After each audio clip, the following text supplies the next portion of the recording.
Bom dia, aqui começa mais um programa Brasil de Fato, 11h30, um programa de entrevistas ao vivo que fazemos todas as segundas e terças-feiras. E entra um pouquinho mais cedo, um pouquinho mais tarde, mas sempre perto desse horário, né? Hoje vamos receber vários convidados para esse programa, para essa entrevista. Vamos começar com o Foz, que é uma liderança da comunidade Santa Cruz, em Araucária, que sofreu uma ação violenta por parte da Guarda Civil da cidade. E depois vamos receber também o deputado estadual Arilson Chiorato, presidente do PT Paraná, e Cretan Caigang, membro da articulação dos povos indígenas aqui do Brasil. Para me acompanhar nessas entrevistas, para apresentar junto comigo, estou aqui com a minha colega de redação, Lia Bianchini. Bom dia, Lia, tudo bem? Bom dia, Fred. Bom dia a todo mundo que está assistindo a gente. Por aqui tudo tranquilo, continuo em casa, cumprindo a quarentena e o isolamento social. O Creta acabou de entrar aqui com a gente. Acho que a gente já pode começar, então, pedindo para o Creta se apresentar, aproveitar que ele entrou bem no comecinho da nossa live aqui. Bom dia, Creta. Bom dia, tudo bom? Então, primeiro, quero agradecer aí pelo convite.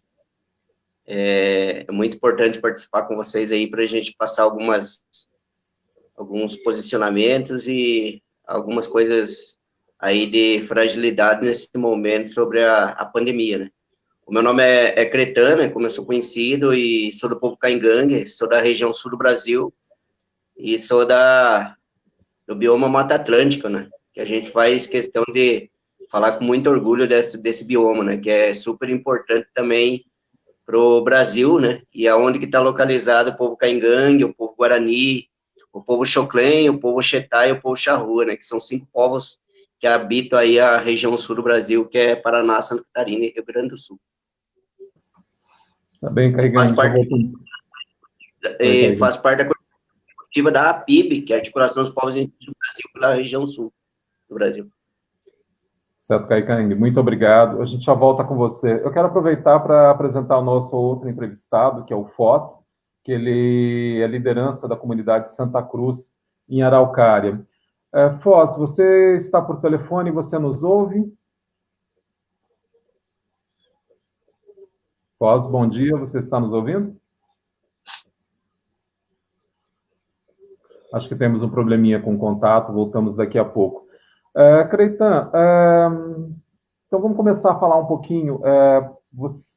Várias populações estão sendo atingidas com o Covid, com isolamento social e com doenças. A população indígena ela tem um histórico, né, infeliz de ser exterminado por vírus trazidos de fora, trazidos de outros países. É assim desde que o Brasil é Brasil, desde a história dos 500 e poucos anos de colonização, né? Porque antes vocês já estavam aqui, o país já era de vocês, mas depois, desde que os portugueses chegaram, há essa coisa de pandemias ou de vírus mexendo com a saúde dos indígenas.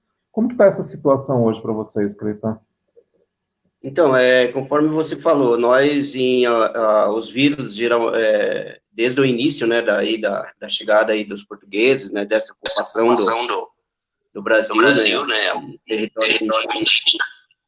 E esses vírus vieram com eles, né, e alguns vírus já foi plantado para nós, principalmente aí na época da ditadura militar e da colonização sul-brasileira aí, na época do SPI, que era dizimar mesmo os povos indígenas em todo o Brasil, tipo, com roupa que eles traziam contaminada com alguns vírus e distribuíam, então, para as comunidades, roupas militares que eles traziam nas comunidades que vinham já com essas doenças, com esses vírus, né, para poder fazer o extermínio aí da comunidade.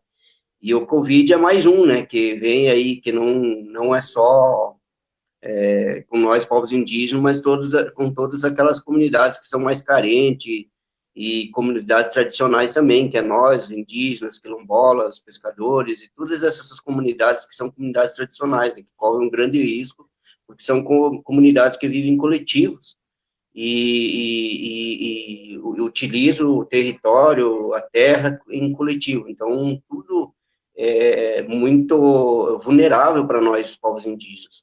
E nesse momento, nós estamos muito vulneráveis pela questão não só do Covid, mas um pouco antes aí, nesses últimos 2 anos aí, a vulnerabilidade dos povos indígenas por invasões que estão acontecendo dentro das terras, dentro dos territórios, né, por garimpeiro, por madeireiro, por caçador, por pessoas que entram por queimadas e várias outras, por falta de políticas afirmativas para nós, povos indígenas, né, pelo que aconteceu com a FUNAI, que foi esse sucateado a FUNAI, o IBAMA, que era espaços aí que a gente contava com essa proteção sobre nós, e políticas negativas contra nós, né, que procura regularizar o outro lado, que é o lado aí do grileiro da terra, né, regularizar a terra do grileiro, e negar a demarcação dos nossos territórios, das nossas terras, né, porque nós temos muitos indígenas hoje no Brasil, na região sul, sudeste, centro-oeste, nordeste,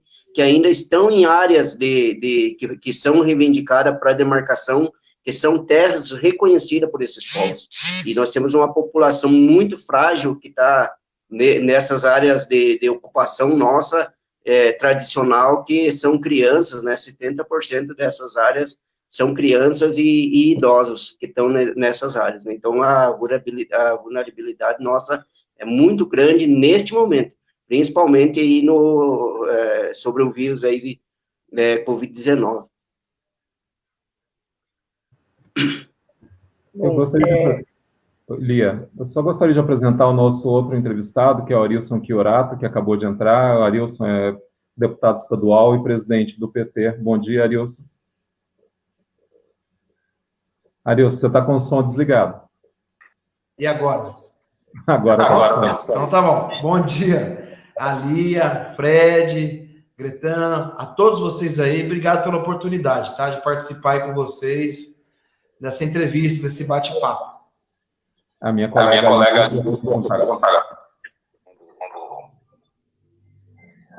Tá cortando um pouquinho? Tá me ouvindo agora, Fred? Estou ouvindo.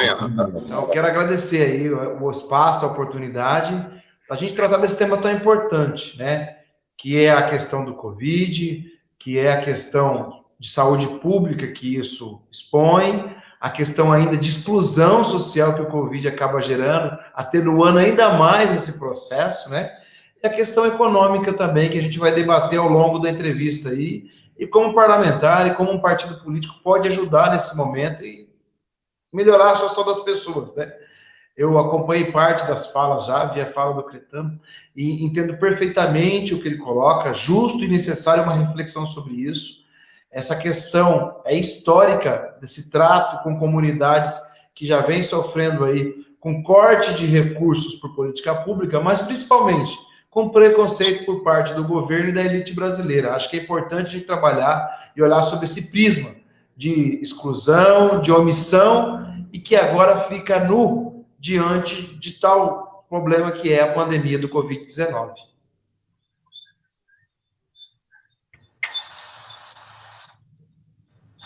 Bom, vamos ver se o Foz está ouvindo a gente.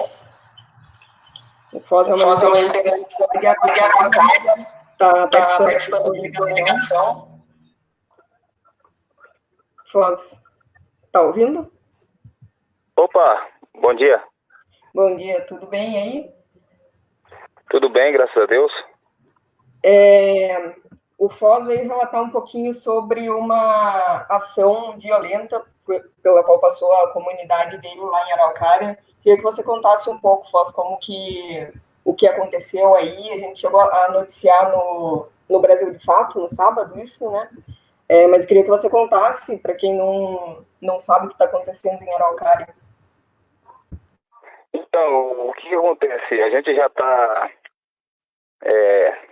morando aqui numa comunidade aqui em Araucária, denominada Santa Cruz, já há cerca de 5 anos, efetuando os trabalhos que seria do município, né, do poder público. A gente faz aterro nas ruas, até aqui onde a gente mora, tudo que foi feito aqui foi feito através do nosso trabalho. A gente nunca se dirigiu à prefeitura para pedir nada, a gente correndo nos nossos trâmites jurídicos a fim de regularizar a nossa área aqui diante do poder público, através do advogado que a gente pagava, que a gente pagava os honorários dele, para ele nos defender juridicamente, né? Botando umas propostas e a gente conseguiria uma conciliação. E cada morador queria simplesmente exercer o direito de moradia, né? Conquistar o direito de sua moradia.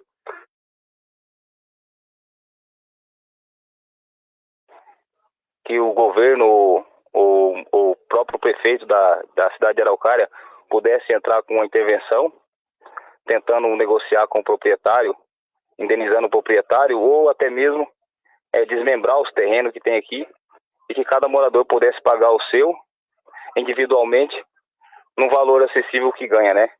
Tendo em vista que aqui as pessoas são tudo carentes, muitas pessoas não terão condições de pagar, não tem condição social e nem econômica.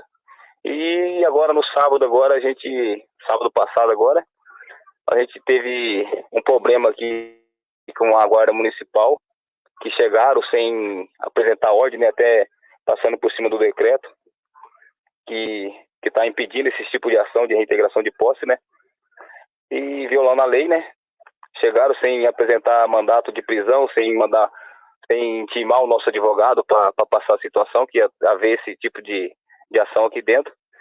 Derrubaram casa, não houve confronto, né, em momento algum a população, que os moradores afrontaram eles ou partiram para cima com agressão, mas devido ao fato ali que ele estava derrubando casa, houve o aglomero das pessoas que aqui moram, né, porque ficaram com medo de perder suas casas, e eles efetuaram o disparo aí, atingindo 4 pessoas, pai de família, trabalhadora, que agora inclusive está em casa, não pode nem trabalhar, uma mulher e 3 homens, com bala de borracha, e a gente ficou sentido com essa situação. Fomos buscar esclarecimento na prefeitura, mas falaram que a ordem era essa mesmo, que eles não podiam contrariar a lei, sendo que até o que o nosso advogado, a gente não sabe quem está mentindo, se está mentindo ou não, né? Passou para nós que o dono, que o proprietário aqui já tinha aceitado uma conciliação, né? Para regularizar a área. E a prefeitura vem segurando isso aí para usar como politicagem aí ao final na reta final aí das votações da eleição, querendo usar isso aí para chegar aqui no final e dizer que é o bom samaritano aqui dentro da comunidade. Nós acabamos de ouvir o Foz, que é uma liderança da comunidade. Alô? Oi, Foz, estamos te ouvindo, nós ouvimos. Opa! Tá? Nós ouvimos o relato do Foz, que aconteceu na comunidade de Santa Cruz, que ele falou para a gente nesse final de semana. Arilson, eu gostaria que você falasse um pouquinho sobre esse tipo de ação. Existe um acordo velado entre o Tribunal de Justiça, neste momento, para que não sejam feitas despejos, nem em acampamentos, nem em situações como essa, de ocupações... O que está... Essas polícias... Isso você tinha conhecido. Eu cortou bastante o áudio aqui, eu te ouvi um pedaço da pergunta e o outro não. Eu ouvi o começo que fala do acordo, entre aspas, com o Tribunal de Justiça. O Tribunal de Justiça tem uma comissão de mediação para conflitos agora, nesse momento, né? De um certo tempo para cá. Há um indicativo que não ocorram esse tipo de atitude, principalmente no meio à questão da pandemia, por conta de penalizar ainda mais as pessoas, por conta da fragilidade que é o sistema social nesse momento e a vulnerabilidade que aumenta ainda mais. O que a gente tem que fazer nesse caso, eu vou pegar o contato com o Foz depois, vou acionar a minha equipe jurídica e vou prestar auxílio para eles, para a gente identificar o que houve e fornecer ajuda, né? Então, assim, acho que a gente tem que correr atrás, eu estou disposto aí, me coloco para a gente ligar no Tribunal de Justiça, tomar informações melhores. A segunda parte da tua pergunta me cortou aqui, até esse momento eu ouvi, o restante eu não consegui ouvir. Não, era para comentar isso num momento nesse momento. Picotou novamente.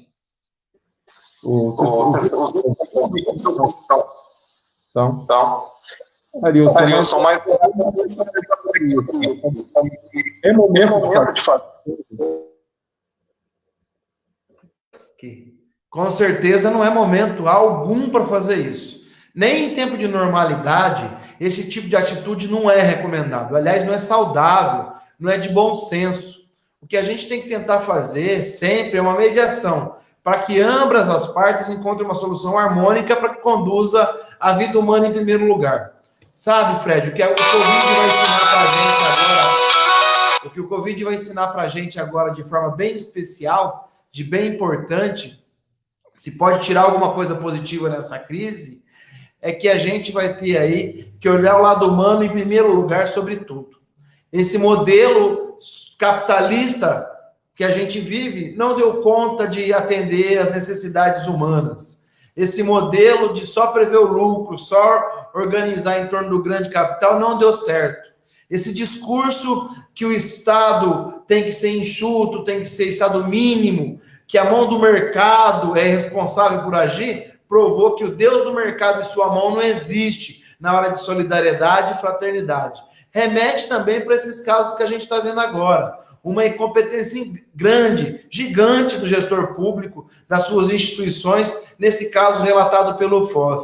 Não é momento, nunca foi momento e nunca será momento um tratamento desse com povos vulneráveis, já excluídos, já marginalizados pelo processo de avanço do grande capital. Acho que a gente tem que entender muito bem isso e tirar que o Covid agora, que essa crise, vai sinalizar por um fortalecimento do Estado, do uso de políticas públicas educacionais, de segurança, de saúde e inclusivas. E, claro, que visem o ser humano em primeiro lugar. Acho que será uma pauta muito grande após a pandemia, após a discussão de como a gente vai sobreviver a esse processo. E é aí que precisa de políticos que estejam engajados, de partidos, de liderança de movimentos sociais, de liderança de todas as espécies da sociedade que façam esse discurso e essa defesa em prol da vida. Bom, aproveitando para continuar falando sobre terra, sobre direito à moradia, ao território, essa é uma pauta histórica dos povos indígenas, né? A demarcação de terras, o direito originário ao território. No fim do ano passado, o Creta participou de uma jornada indígena pela Europa, né? Jornada Sangue Indígena, Nenhuma Gota a Mais, denunciando todas as violações de direitos que os povos indígenas do Brasil vêm sofrendo. A gente sabe que tem um presidente que, em época de campanha, usou como discurso dizer que não, se fosse eleito, não teria nenhum centímetro de terra demarcada no Brasil. Eu queria que o Creta falasse um pouquinho sobre como que está essa situação, principalmente em relação à invasão de territórios, à violação de direitos nos territórios indígenas agora, durante essa pandemia de coronavírus.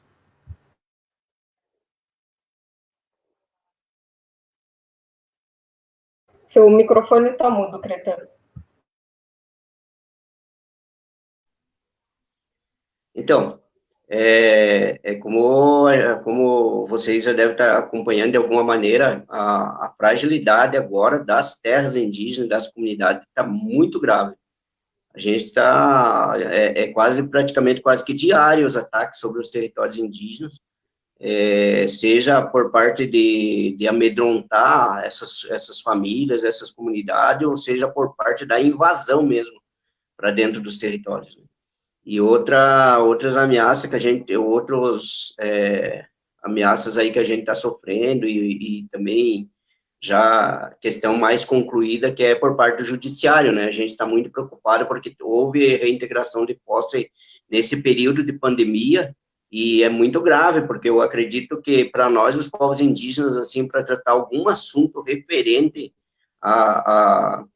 aí a reintegração de posse tem que ser muito longo o prazo, não pode ser agora, durante a pandemia e depois, aí, pós-pandemia, porque para nós ainda vai ficar muito aí, depois, né, que aí que a gente diz desse crescimento aí da pandemia, para nós ainda vai ficar muito fragilizado ainda, né? Pelo menos até o final do ano, até o ano que vem, ainda as comunidades ainda vão estar bem fragilizadas com isso, né? Porque a gente ainda não sabe qual bem direito as consequências aí que ainda nosso povo vai sofrer. A gente já tem aí já indígenas, né? Já tivemos casos de morte de indígenas, de contaminação em algumas regiões, né? Já tivemos no Nordeste, no Norte, algumas regiões aí já o vírus já chegou. E para nós a preocupação maior, assim, quem está em regiões, por exemplo, se Nordeste, Sul, Sudeste, Centro-Oeste, é que a gente está muito próximo, assim, das cidades, né? Não é que a gente foi para dentro da cidade, é a cidade que chegou próximo do território, né? Então, por exemplo, a gente tem tem algumas aldeias urbanas, porque essas aldeias eram um território no passado nosso, essas grandes capitais. Nós temos comunidades que a divisa é o rio, de um lado é a cidade do município, do lado de cá é a comunidade. Nós temos muitas comunidades que ainda estão em beira de cerca, em beira de estrada, né, com todas essas fragilidades. Então, essas regiões que eu te falei, essas 4 regiões aí, são regiões, assim, bem críticas. O próprio Mato Grosso do Sul é uma região que sempre houve conflito, né, historicamente, assim, nesses últimos anos aí, desde dos anos 80 para cá, o conflito naquela região é cerrado ali. Ali é um conflito dia a dia, né, com os Guarani Kaiowá, com os Terena e com os outros povos que estão ali. Então, esse conflito é um conflito, assim, que é muito difícil. E num momento como esse, assim, porque a fragilidade não é só pela questão do Covid-19, a fragilidade é por parte do que esse governo hoje vem fazendo com nós, que é, tipo, abrir as portas para aquele que tem que não gosta de indígena, que é um preconceituoso, é um racista, e é um grande latifundiário aí, é um grileiro de terra, para que ele possa agir contra nós, assim como está agindo com as outras comunidades. A gente é muito triste para nós, assim, ver que várias outras comunidades, além de nós indígenas aí, sobre ataque, né, principalmente o judiciário, um judiciário que não perdoa nada, nem no momento de pandemia, onde que o mundo hoje está com os seus olhos aí preocupado, né, não existe nada ainda de medicamento que possa garantir que tem cura ainda aí de imediato, né, que o risco da morte ainda, ela é bem real, né.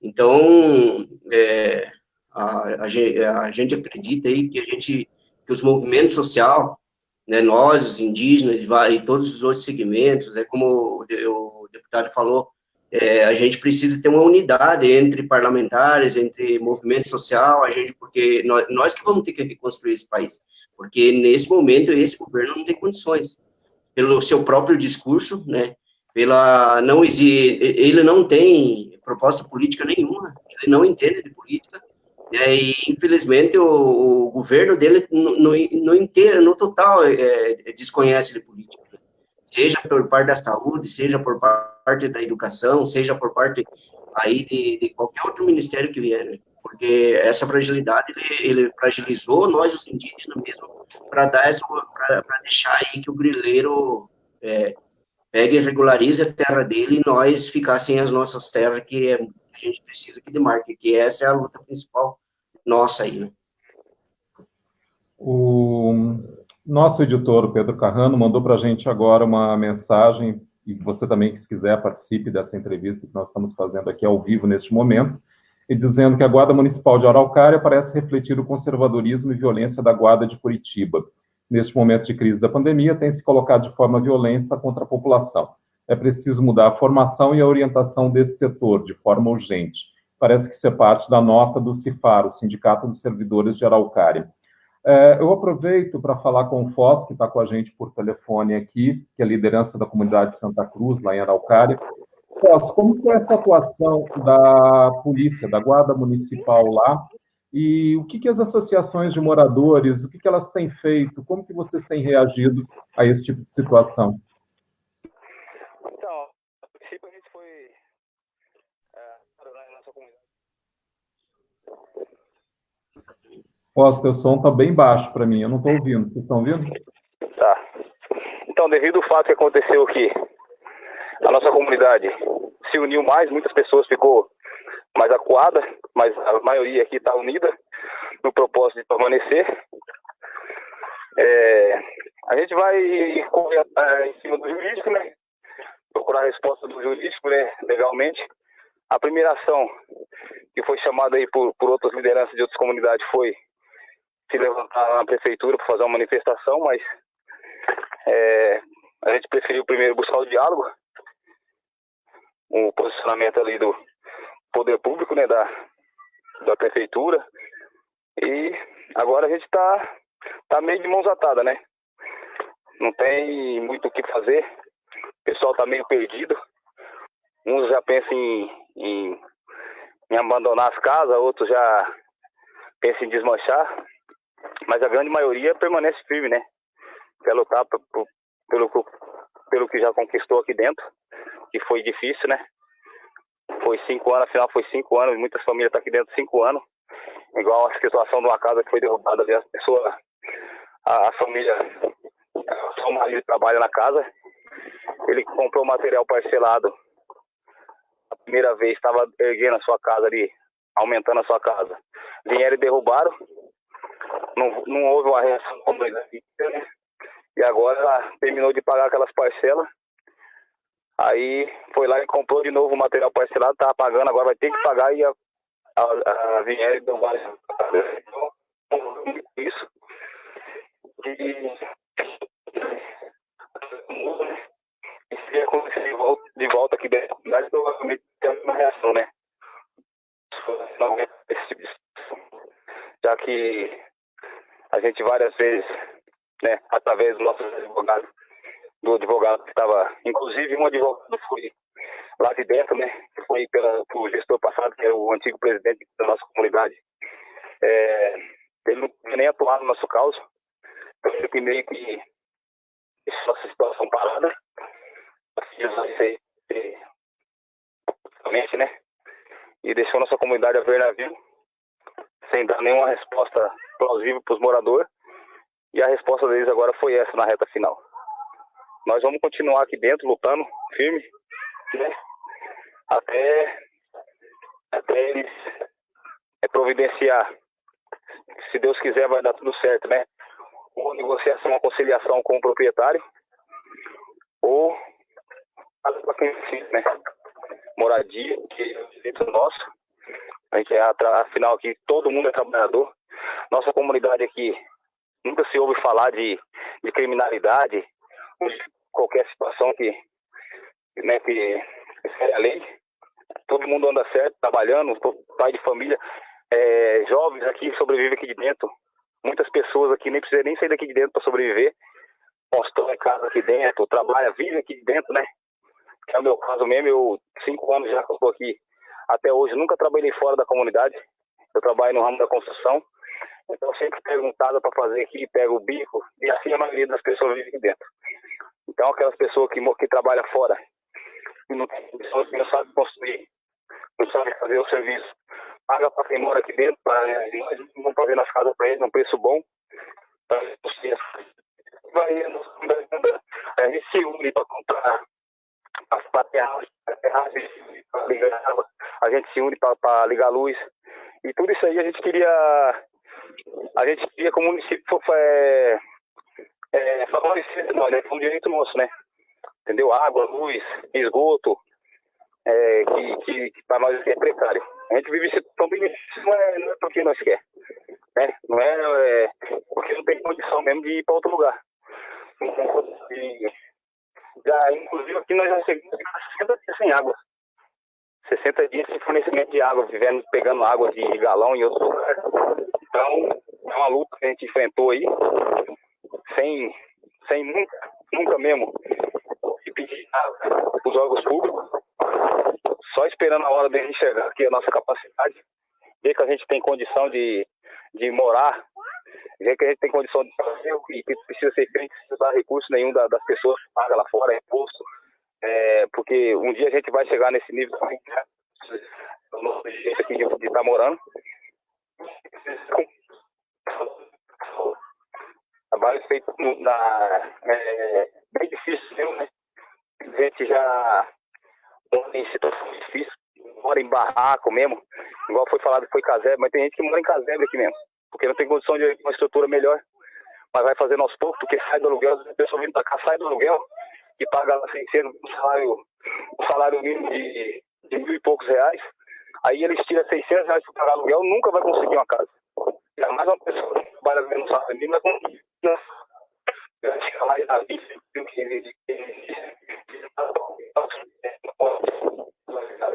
então tem aqui, espero que um dia o poder público, tanto o governador ou prefeitura, venha olhar para nós e falar, não, o povo está trabalhando aqui. Isso aqui, quando chegar aqui, é só mato. Eles falam que é de preservação ambiental, mas isso aqui, na verdade, era só mato. Não tem árvore silvestre, não tem nada aqui que pode se dizer que tem que preservar. Isso aqui é um banhado, na verdade. Só que nós mostramos para eles que tem condição de passar um carro, tem condição de crescer, tem condição de ter um mercado aqui dentro, tem condição de construir casa boa aqui dentro. Porque foi feito aterro, nós mesmos fazemos anilhamento, nós mesmos colocamos nossos postes, nós compramos postes de concreto, nós deixamos nossas ruas padrão, mostrar para o sistema depois, só ir aqui dentro e falar, mas pode levar a infraestrutura para eles lá dentro. Mas não precisa trabalhar muito. Eles já fizeram quase tudo. Foz, teu celular está cortando muito. Oi, Foz. O seu celular está cortando muito nesse momento, mas eu acho que deu para pegar bem o que está acontecendo aí. Eu te agradeço muito a participação. A gente vai ver se consegue um contato melhor, o que faz, mas eu te agradeço muito você vir aqui no Brasil de Fato e dizer para a gente o que está acontecendo aí na liderança, aí na comunidade de Santa Cruz, com essa ação que houve. Né? Obrigado, viu? Deus abençoe. Um bom dia a todos aí.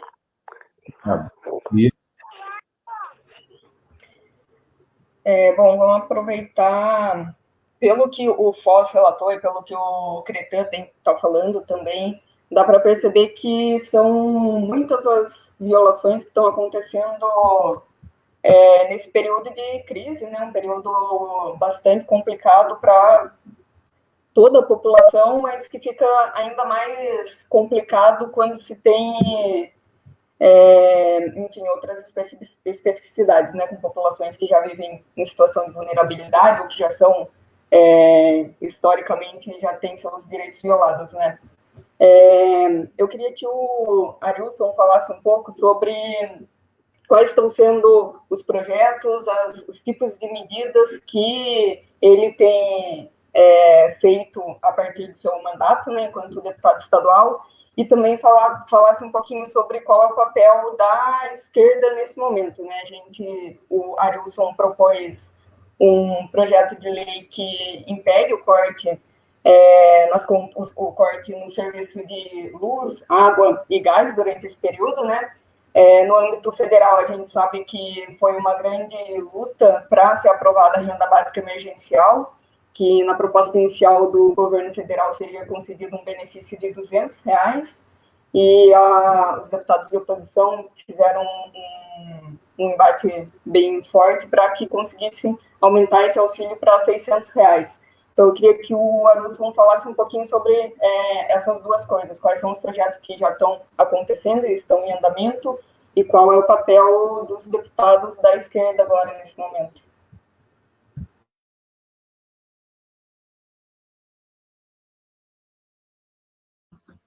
Está nos ouvindo, Arilson?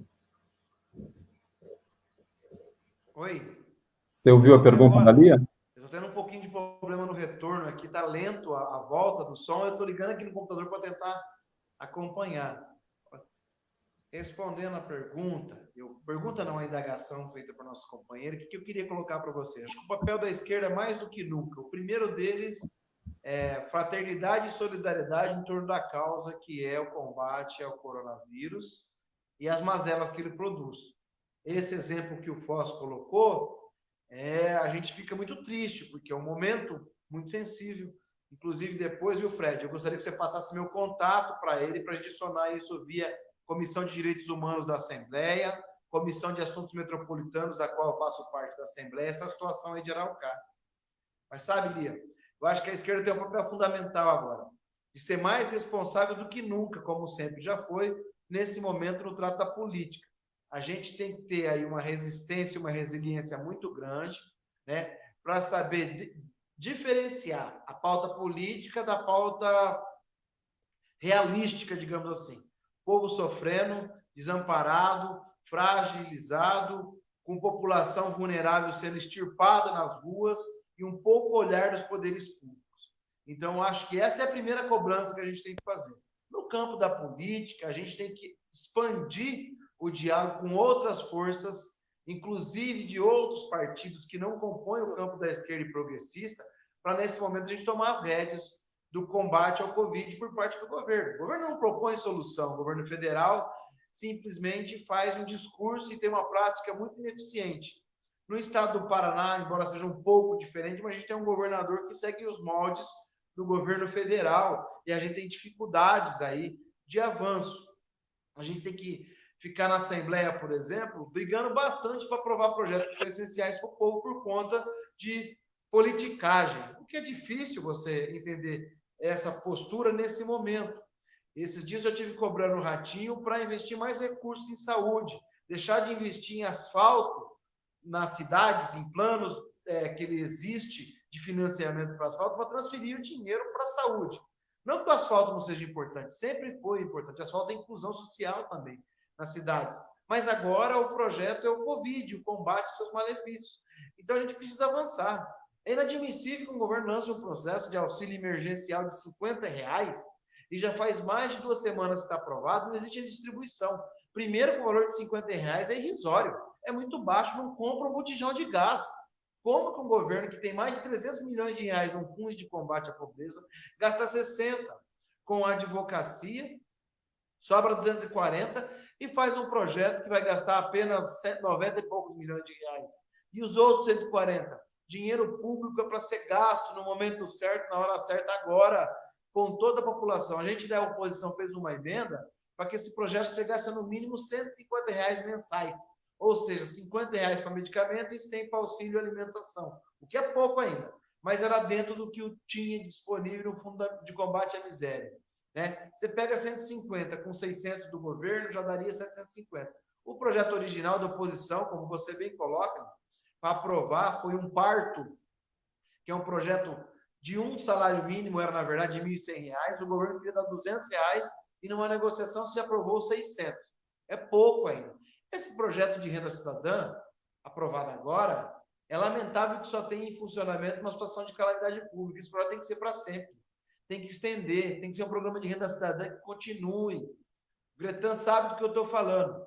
Comunidades excluídas que sofrem marginalização social, que sofrem preconceito ao longo da história, precisam o mínimo possível de subsídios financeiros também para sobreviver. A gente não pode admitir que seja por conta de uma pandemia que se justifique um projeto desse.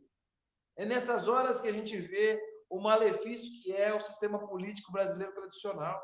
Temos que avançar nesse campo. A gente tem projetos, como eu já coloquei para você, trabalhados em prol da população, tem aí esse projeto de cortar água e luz, proibir o corte de água e luz e gás, mas é uma vergonha um parlamentar ter que chegar para uma empresa pública e fazer uma lei, vocês não vão cortar água e luz e gás da população carente, fragilizada, sensivelmente agora nesse momento. Era o mínimo de lucidez possível que uma empresa pública podia ter, era não cortar. Não precisa ter uma lei para isso. Ter um debate político. O debate político tinha que ser feito na Assembleia. Era como reunir forças financeiras, instrumento do Estado para poder ajudar a população. Não precisaria um parlamentar ou outros parlamentares ficar propondo projeto de lei para fazer o óbvio. E um governador não seja sensível para isso. E, além de tudo, o governador, nesse processo aí, fica usando para fazer marketing político em algumas pautas importantes. Tem que cobrar o governo para contratar leito de UTI privada nesse momento e ampliar o sistema público é uma aberração. Qualquer governador com sensibilidade social faria isso nesse momento. Tem que cobrar agora, ele está falando de abrir o comércio, de abrir shoppings, de abrir academias. Olha, gente, por mais cuidado com higiene, etc., que tenha, a gente vai ter dificuldade, a gente está na onda do aumento do pico da pandemia no Paraná, que está previsto aí para o dia 15 a 25 de maio. Se está previsto para o dia 15 a 25 de maio, a gente está no final do mês, e o vírus se manifesta com em torno de 14 a 16 dias, logo as pessoas estão se contaminando mais, agora até o dia 5, 6.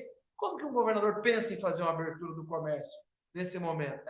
É muita falta de sensibilidade, infelizmente. Mas nós vamos seguir lá na Assembleia. Eu tenho um projeto de distribuição de dinheiro público a juros zero para pequeno e micro empregados individuais. Tem um projeto também de subsídio financeiro para populações vulneráveis dentro das cidades, no campo, nas áreas indígenas e quilombola, também nesse momento. Isso é um diálogo coletivo lá com mais parlamentares para fazer avançar, para abrir o olho do governo para a pauta social nesse momento. O governador Ratinho tem que sair da mão do G7, dos grandes poderosos da economia que cuidam e dão ali a política econômica no seu governo. A hora agora é de cuidar do povo, com rapidez, com eficiência e, se possível, com a coragem suficiente para brigar com o poderio econômico e olhar para a população mais vulnerável, principalmente. Arilson, nós estamos aqui falando com o deputado estadual Arilson Chiorato, presidente do PT aqui no Paraná. O Pedro Carrano, que está na produção, lá na redação, agora está dizendo que passou para o seu assessor já o contato do FOSC sobre essa denúncia que aconteceu aqui, lá de Araucária, tá bem? Eu acho que está entrando conosco por telefone a fotojornalista Georgia Prates, nossa colega de redação do Brasil de Fato. Você nos ouve, Georgia? Georgia, você está por aí? Vamos esperar, então. Bom dia. Já está me ouvindo, Fred? Agora estou, Georgia. Bom dia. Como que você está? Está falhando um pouco, Fred, eu não consigo entender. Não, nós estamos te ouvindo, Georgia. Não, eu queria que você, então, desse já o seu bom dia aqui na nossa transmissão e aproveitasse para falar um pouco do que você tem visto nas ruas, que você está visitando comunidades, fazendo doações. Como que está a situação em Curitiba e na região metropolitana que vocês estão visitando hoje em dia?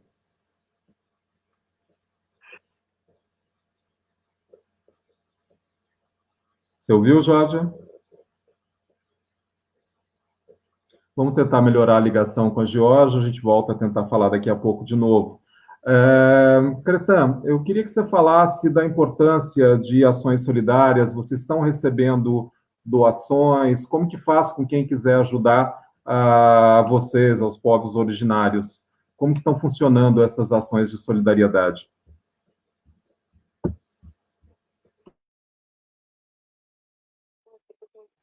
Microfone, Cretan. Está me ouvindo agora, Fred? Oi.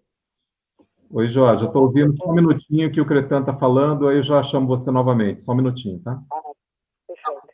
Primeiro, nós buscamos os órgãos competentes, né, que são aqueles que recebem o recurso especificamente para trabalhar com a gente, principalmente na recurso que vem aí nesse momento que é do Covid, né, que seria a FUNAI, que é a FUNAI, o Distrito Sanitário, né, Litoral Sul, Secretaria Especial de Saúde Indígena. Então, são essas instâncias mais rápido e emergentes que a gente busca, né.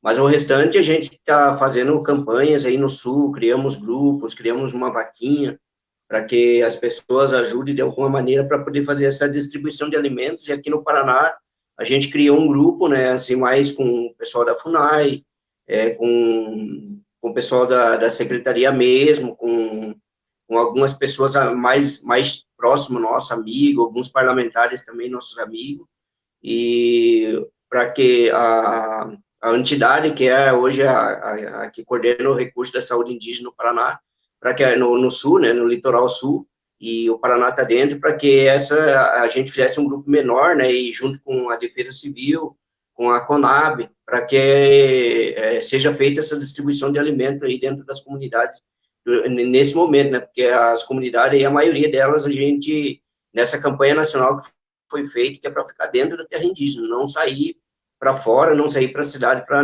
não levar, né, o Covid-19, o vírus lá para dentro da comunidade. Então, a gente está fazendo nesse sentido, mas, a princípio, ainda a gente precisa, sim, de doações, a gente está recebendo doações, né, o endereço hoje de Curitiba é o Distrito Sanitário Litoral Sul, que fica lá no bairro Agora esqueci o nome do bairro ali.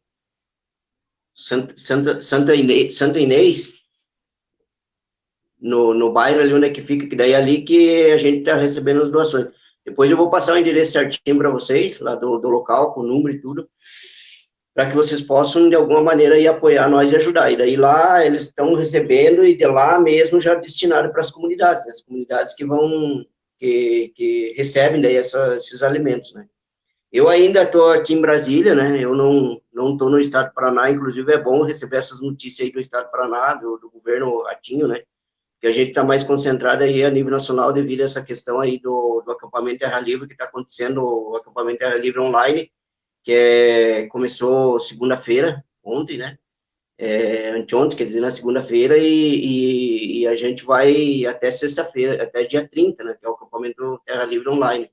E pela primeira vez, a gente está na 16ª edição do acampamento Terra Livre, e agora a gente está realizando online, com entrevistas de liderança de todo o Brasil, perguntas, indigenistas, amigos, parlamentares, então tem uma rede muito grande, e hoje, na parte da tarde, a gente tem uma mesa das 15 horas, das 14 às 17 horas, que é uma mesa que vai tratar do assunto da viagem nossa à Europa, né, quando foi essa jornada sangue indígena, nem uma gota mais. Então, as lideranças que participaram lá, as entidades na Europa, todas as que participaram, desde parlamentares europeus, entidades apoiadoras lá na Europa, desses 12 países que a gente fez, né, que a gente passou, e cidades, vão estar online hoje com a gente vai estar aí fazendo uma conversa sobre o que foi os encaminhamentos lá da nossa viagem e o que eles que ficaram na Europa, nessas entidades parlamentares, deram como encaminhamento.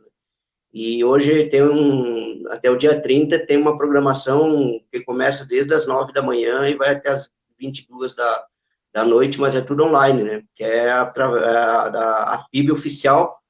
Você entra lá e você tem acesso aí a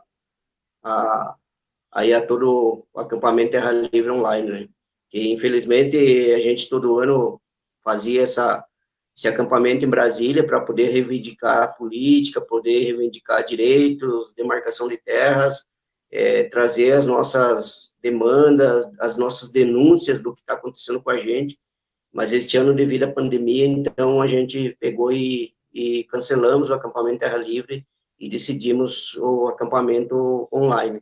É importante também porque outras pessoas que não tinham acesso ao acampamento Terra Livre, como a gente organiza ele e o que são as nossas principais pautas, que não tinham acesso, hoje estão tendo acesso, aí através das redes sociais, né, que a gente tem usado, e a partir das oportunidades que vocês também, né, têm dado para nós, Brasil de Fato e outros espaços aí que tem dado para nós como indígenas, para a gente estar expondo aí o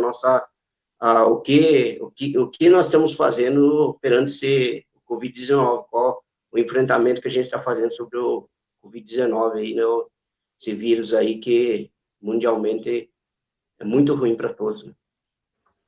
Oi, Cretan. A gente vai fazer matérias no Brasil de Fato, a gente vai tentar cobrir isso que está acontecendo neste momento.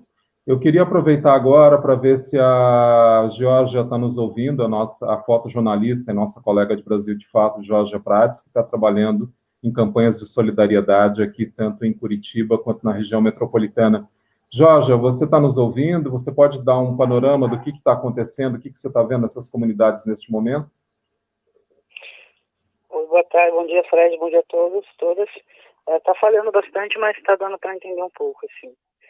Então, hoje, então, assim, para a gente poder, eu acho que todo esse tema que vocês levantaram hoje, tudo que vocês trouxeram, é realmente um reflexo, né, do que a gente tem visto, e também dessa crise, né, que afeta a todos, mas não da mesma maneira, né.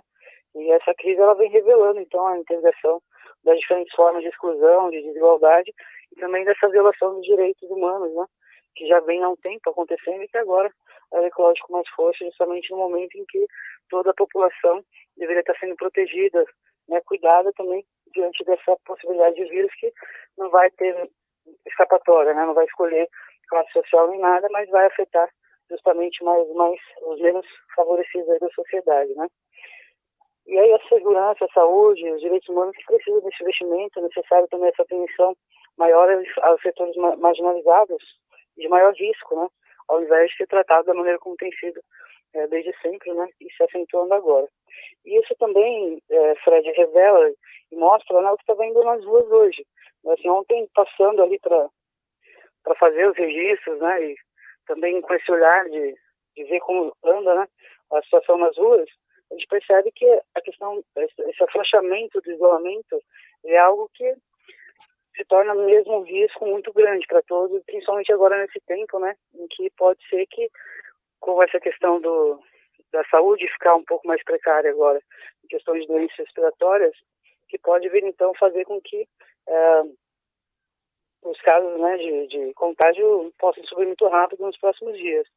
Pensando na questão desse afrouxamento, os riscos, né, que esse deslocamento que as pessoas estão tendo que fazer para chegar até o centro, para ir para o trabalho, as pessoas que estão saindo para os comércios também, né, com as filas também que estão sendo formadas, sem um distanciamento, sem respeito às regras que foram estabelecidas, isso pode gerar muita confusão nos próximos dias e, infelizmente, muitos casos aí de contágio, né?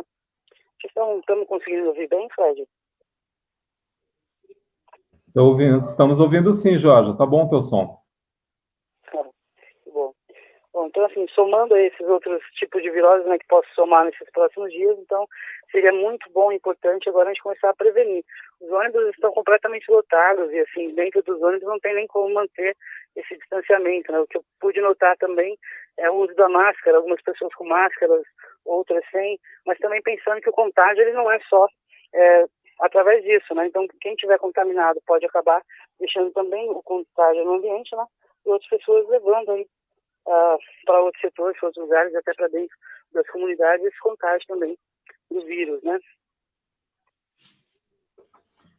Nós estamos aqui no Brasil de Fato 11h30, nós estamos partindo já para o encerramento, porque já estamos a 52 minutos no ar. Eu gostaria, Arilson, que você falasse um pouquinho sobre a situação que a Georgia falou e principalmente sobre esse estresse que está começando a haver no sistema de saúde neste momento e também em relação ao transporte público.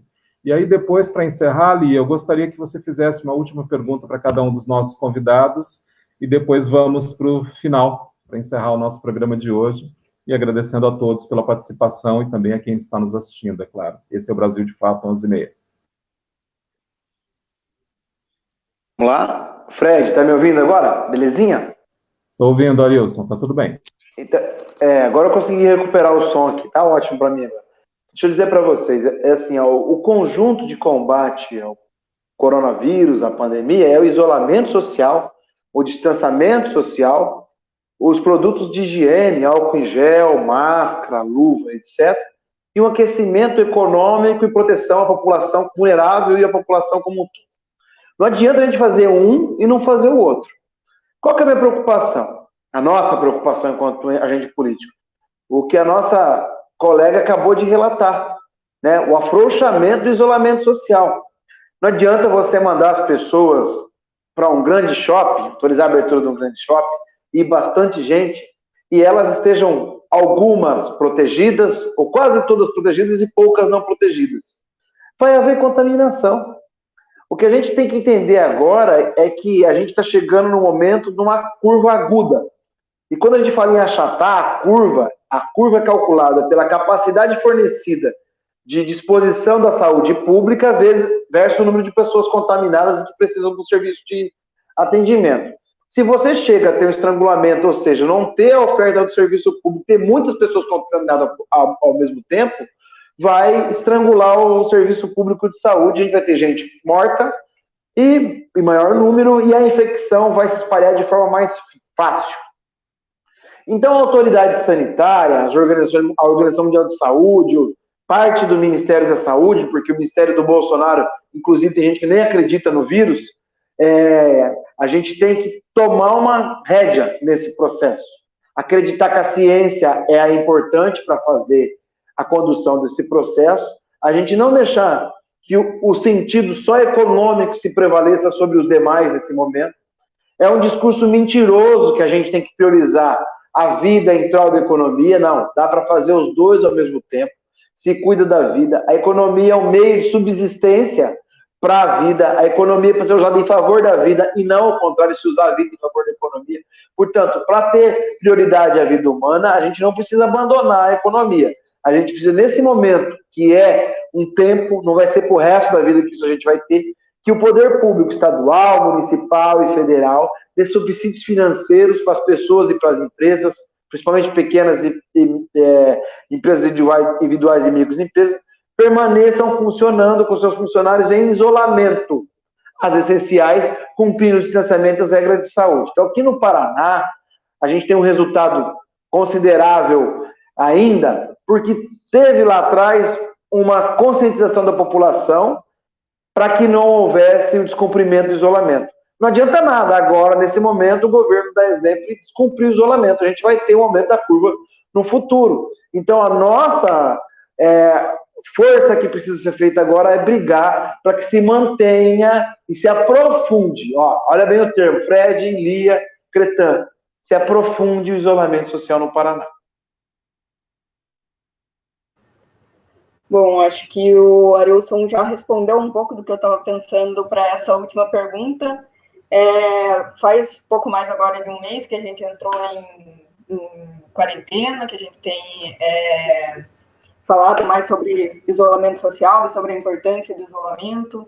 E nesse primeiro mês já aconteceram várias coisas, já teve vários reflexos esse isolamento, né? Sejam pessoas perdendo emprego, ou seja, pessoas entrando em situação de vulnerabilidade.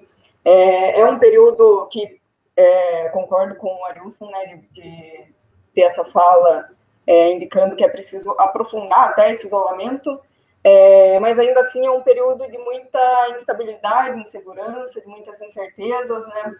E que também tem suscitado outros tipos de problemas, até para além dessa esfera mais pragmática e física da coisa, né? Eu acompanho as redes da PIB, Cretan, e tenho visto que por 2 semanas seguidas já foram puxados alguns cantos de cura, alguns debates falando mais sobre essa esfera um pouco mais fora da materialidade, assim, né? Para a gente também cuidar desse outro lado que todas as pessoas no mundo têm também, né? Que a gente não é só esse corpinho físico, assim, tem outras questões que passam por dentro. E eu queria, então, que os três fechassem falando um pouco sobre quais são as orientações, acho que orientações mesmo que têm sido passado para cada um dentro do lugar onde atua, né? O Cretan falando um pouco sobre os povos indígenas, como tem tratado sobre essas questões de cuidar mais da mente, cuidar do espírito. Queria que o Cretan começasse, então, depois passo para a Georgia falar um pouco sobre isso a partir do lugar onde ela atua e fechar com o Arilson.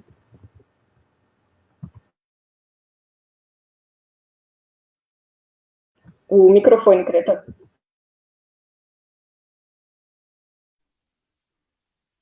O que a gente precisa, né, nesse momento é conscientizar nossas populações.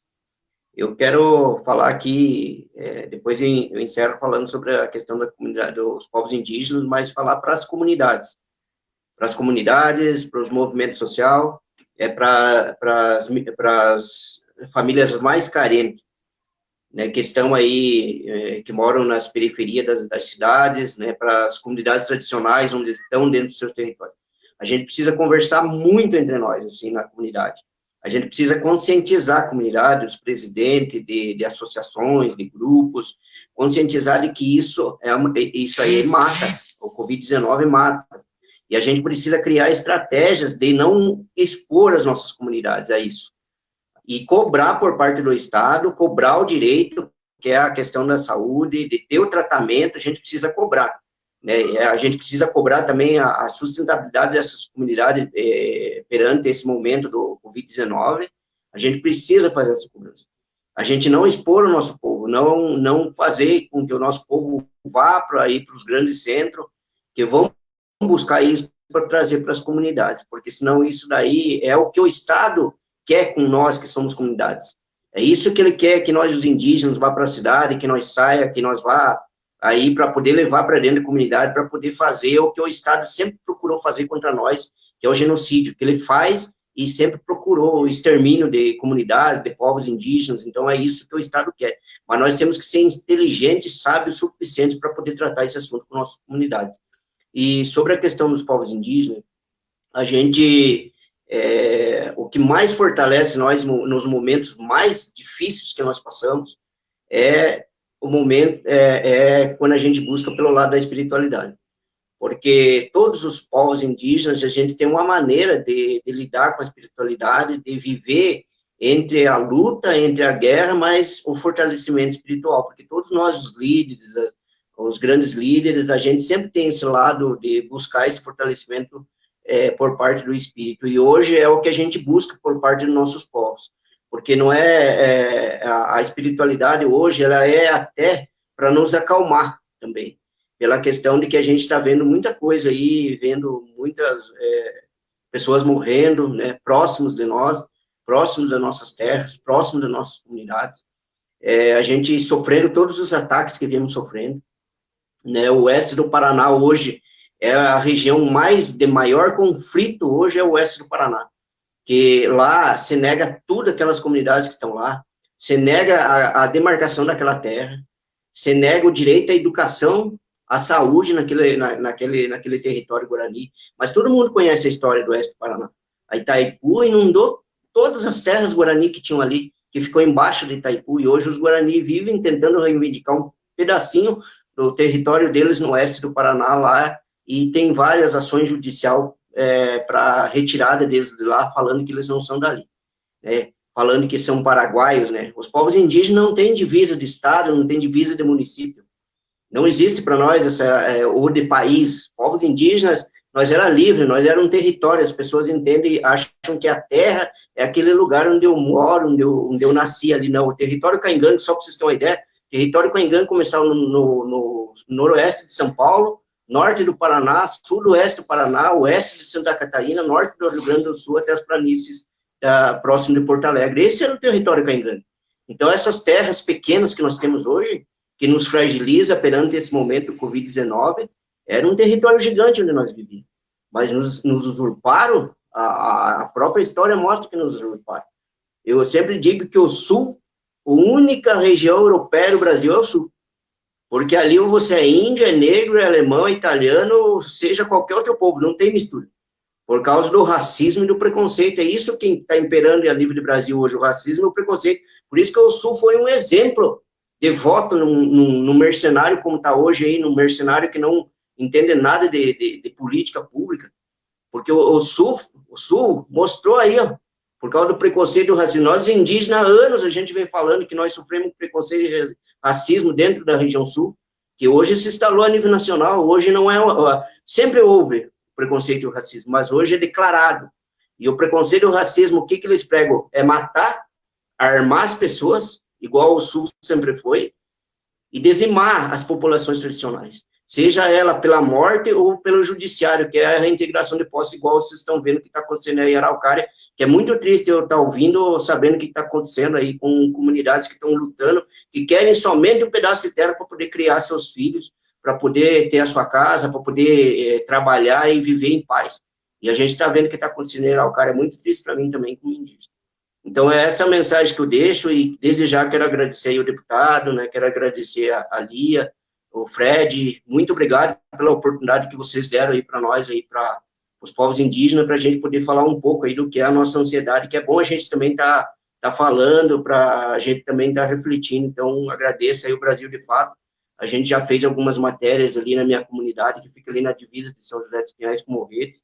O Brasil, de fato, já esteve lá, o pessoal já esteve lá, a gente já fez algumas matérias. Então, muito obrigado, e fico muito agradecido aí pela oportunidade que vocês não deram para mim, vocês deram para nós, povos indígenas, para a gente poder estar falando aí sobre as nossas ansiedades e também um pouco sobre as nossas lutas. Obrigado a você, Cretan. Georgia, você está nos ouvindo?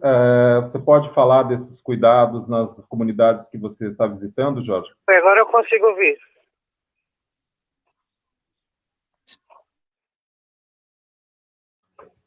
Jorge, você pode falar desses cuidados, então, nas comunidades?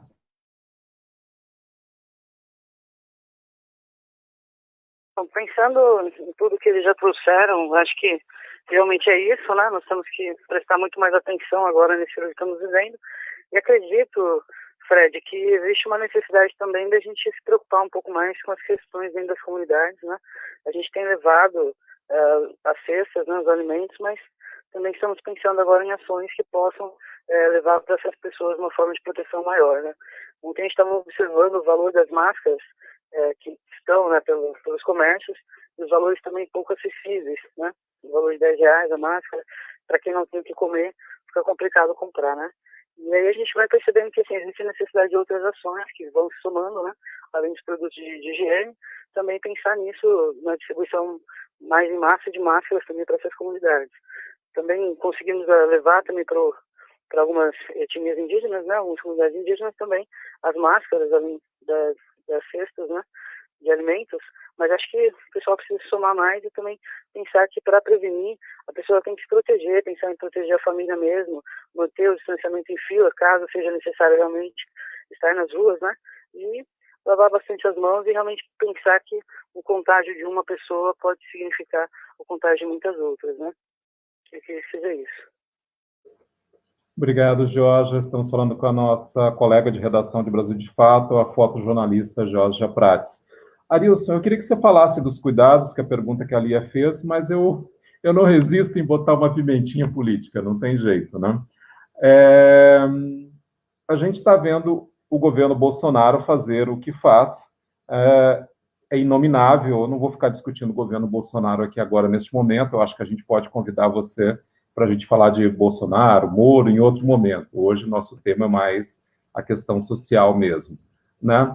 Mas me parece que o Ratinho é um Moro que passa perfume, que fala bonitinho e fala que é democrático. Porém, as suas ações vão no mesmo sentido, né? Então, eu gostaria que você encerrasse falando dessa pergunta dos cuidados, como a Lia pediu para que você falasse, mas, ao mesmo tempo, eu não sei ainda se o Arilson caiu, não sei o que aconteceu. Vamos esperar, vou continuar falando um pouquinho. Tá ouvindo aí? Estamos ouvindo, sim, Arilson. Eu acho que sumiu um pouco o vídeo aqui, peraí. É o sinal aqui, vamos ver agora. Ah, tá, voltou. Então assim, o Fred... Só encerrando, então, eu gostaria que você, então, falasse desses cuidados, como a Lia pediu, mas que aproveitasse para dar um pitaco no Ratinho e convidando já para que vocês voltem em outros momentos para a gente discutir outros temas. Né? Eu gostaria de... Tá ouvindo, Fred? Estou ouvindo, Arilson. A imagem vai e volta, mas o som tá bom. Pode falar. Beleza, é o seguinte, eu gostaria de falar assim, Lia, os cuidados, você está coberta de razão. Parabéns por levantar esse tema aí da materialidade, do processo que a gente tem cuidado com a materialidade, né? Perdão, com a espiritualidade, que é um tema nunca abordado quase. A gente só faz um processo aí. Meu Deus, está cortando a ligação aqui, estou no celular. Não tem problema, Arilson. Pode falar que nós estamos ouvindo bem. A gente tem aí, na verdade, um cuidado sempre só com a materialidade. Poucos levantam esse tema de espiritualidade. E a gente sabe que todo elemento é feito dos dois, do material e do espiritual. Portanto, a cabeça, a mente sã, o corpo sã, tem que ser o consórcio para isso. Nesse momento é muito importante esse pleito, né? A gente tem que tomar muito cuidado com isso. A gente tem que saber fazer esse processo combinado e entender que a gente tem que tomar os cuidados de saúde, mas o cuidado também de espírito. Conversar, sim, com os outros, espalhar a importância disso e entender que a gente tem que avançar nesse processo aí para um mundo melhor, para uma comunidade melhor, conversar com as pessoas, que o momento exige solidariedade e compaixão, através de ações de prática, distribuição de alimento, poder fazer o bem para o próximo, mas também manter-se bem, os pensamentos positivos, a energia positiva. E queria, Fred, colocar para você que o Ratinho, além de ser um Moro aí que passa o perfume como você coloca para gente, ele é um Bolsonaro sem Twitter, um Bolsonaro sem microfone, até porque ele foge das pautas polêmicas, ele foge dos processos que envolve uma decisão, dos processos que fazem o conflito. Só aparece, digamos assim, no marketing positivo, que é uma instrução que o próprio tem para poder fazer essa instrumentalização política, de ser o bom menino, o bom moço, quando no fundo está se apresentando, infelizmente, como uma pessoa insensível, despreparada para poder cumprir esse processo. Então, vejo com muita preocupação o que vem fazendo o Ratinho, com muita dificuldade, ter que toda hora a gente poder falar com ele e cobrar dele alguns pontos. Eu vou dar um exemplo para você. Semana passada, quando o Bolsonaro completou aquela fase de esclarecer para a população que ele queria uma intervenção militar, participou do ar de intervenção militar, o governador Ratinho, ao ser cobrado pela minha pessoa, por que não assinou a Carta de Democracia com 20 mais governadores, respondeu em seu Twitter que o Paraná não tinha tempo para discutir política, que nesse momento era o Covid-19, etc., e a falta de subsídio às pessoas em precariedade social, etc. Na verdade, saiu pelo escanteio. Quando teve a renúncia do Moro, a primeira coisa que ele foi achar um tempinho para publicar no seu Twitter um texto em solidariedade ao Moro e dizer que o Paraná estava à disposição para caso ele quisesse voltar. Ou seja, na verdade, ele é conveniente com o time político e uso da politicagem, sim. É um governador que vem seguindo a cópia do governo federal, a linha do governo federal, para poder continuar em processo dessa política momentânea, dessa politicagem momentânea que a gente vê acontecer no país e também no Paraná. De lamentar essa postura dele. Quero agradecer a oportunidade aí do Brasil de Fato, a Lia, a Jorge, ao Fred, ao Cretan, e que a gente participe de outros processos com vocês aí. Muito obrigado, viu? Obrigado você, Arilson. Eu gostaria de chamar a minha colega de redação, a Lia Bianchini, que está apresentando esse programa aqui com a gente o tempo todo. Lia, suas considerações finais e depois vamos agradecer ao povo que está na retaguarda, trabalhando também, o Lucas Botelho, o Pedro Carrano, que hoje está também ajudando a produzir o programa, toda a equipe do Brasil de Fato trabalhando e ajudando a gente a levar esse programa no ar. Mas, Lia, suas considerações finais, daí a gente já encerra. Bom, quero agradecer ao Cretan, ao Arilson, ao Foz, que participou com a gente mais cedo aqui, a Georgia também, ao Fred, que a gente está sempre juntos aqui toda semana. Agradecer também quem assistiu, quem está assistindo, acompanhando até agora. E acho que é isso, né? A gente está passando por um momento bastante complicado, mas ao mesmo tempo é um momento em que é preciso se unir, de longe, mas se unir e preservar pelo isolamento social, mas ao mesmo tempo, se você tem a condição de estar participando de ações de solidariedade, mesmo que seja em casa, é bastante importante ajudar as campanhas de doações que têm acontecido pela cidade, não só aqui em Curitiba, mas tem outras cidades do estado também. Na semana passada, a gente esteve aqui com uma participante de Londrina, né, a Letícia.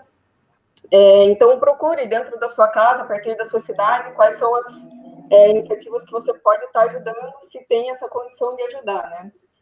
Na edição dessa semana do Brasil de Fato, a gente vai lançar uma matéria sobre a situação dos indígenas daqui do Paraná, principalmente focada nos indígenas de Curitiba, né? A gente tem uma aldeia urbana aqui em Curitiba e tem uma outra aldeia em Piraquara. São pessoas que estão, por estarem prezando pelo isolamento, por estarem com as aldeias fechadas, também estão tendo bastante dificuldade em ter acesso a alimentos, né, em sair, enfim, até mesmo trabalhar, né, muitas dessas pessoas tinham trabalhos fora da aldeia.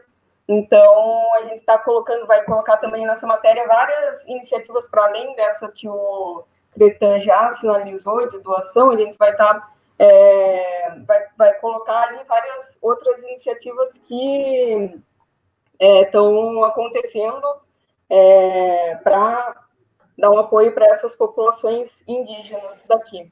Então, acho que é isso. Acho que é um momento de solidariedade e procurar ajudar quem tiver essa possibilidade. E, enfim, tem muita coisa acontecendo e é possível fazer muita coisa mesmo estando em casa. Obrigado, Lia, que apresentou junto comigo este programa. Também agradecer a nossa colega Georgia Prates, que entrou por telefone. A Georgia, que está fazendo um trabalho muito bom de fotojornalismo, vendo a realidade deste momento, o que a cidade e o Estado estão passando, e também em campanhas de solidariedade. É uma guerreira, está todo dia nas ruas. Eu gostaria de agradecer muito também ao Arilson Chiorato, presidente do PT aqui do Paraná, deputado estadual, que pela primeira vez participa aqui do Brasil de Fato 11:30. Já deixamos o convite para as próximas conversas, vamos batendo papo por aí. Também ao Cretan Caigang, que é da Articulação dos Povos Indígenas do Brasil, que também esteve aqui com a gente nessa mais de 1h15 de programas. E agradecer você também que está nos assistindo neste momento, né? E lembrando também do trabalho técnico do Lucas Botelho, que é quem faz toda a parte técnica que permite a gente estar no ar neste momento, e o Pedro Carrano, que também está nos ajudando hoje na produção do programa. E lembrar que o Brasil, de fato, tem este papel, que é trazer lideranças, movimento social, para falar da realidade que não é mostrada por outros veículos, né? Essa é a nossa missão, é o Brasil, de fato, falando da sociedade que é invisível nos outros veículos, né? Ou é invisibilizada, não se dá espaço. Estamos aqui fazendo a nossa função de trazer movimento social, políticos de esquerda e falar de temas que são importantes para a gente neste momento. E também lembrando, gente, por favor, não saia do isolamento. Como o Arilson acabou de falar, talvez estejamos entrando neste momento no pior período da pandemia. E tudo que nós queremos é vocês bem de saúde e vivos. O Brasil, de fato, fica por aqui. Um agradecimento e um abraço a todos.